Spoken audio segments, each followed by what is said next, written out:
நிலையில் ஆவேசமான நபர் சாக்கடையிலும் கொசுக்கடியிலும் வாழ்வதாக. திமுகவை பொறுத்தவரைக்கும் தொண்டர்கள் எப்பொழுதும் தொண்டர்களாக இருக்க வேண்டும். அமைச்சர்களின் மகன்கள் அமைச்சர்களாகவும் எம்எல்ஏக்களின் மகன்கள் எம்எல்ஏக்களாகவும் தான் வர வேண்டும் என்பதற்கு எப்பொழுதுமே திமுக விதிவிலக்கு கிடையாது.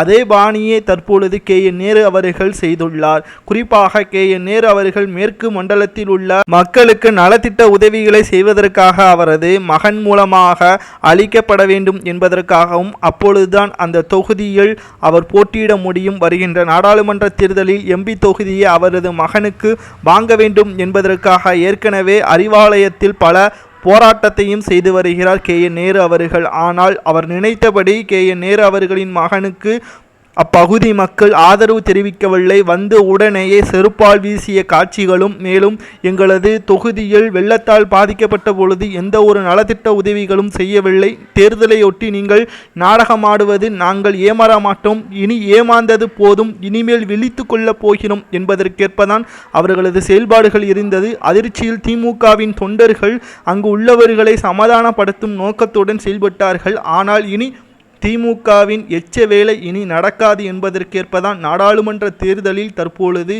ஒட்டுமொத்தமாக திமுகவை புறக்கணிக்கப் போவதாக தற்பொழுது தகவல் ஒன்றை அப்பகுதி மக்கள் ஒன்றாக இணைந்து கூறியுள்ளனர். நலத்திட்ட உதவிகள் எங்களுக்கு வேண்டாம் என்றும் அப்பகுதியில் உள்ள மக்கள் அனைத்து பொருட்களையும் KN நேரு அவர்கள் மூஞ்சில் விட்டு வீசிய காட்சிகளும் இணையதளங்களில் வைரலாக பரவி வருகிறது.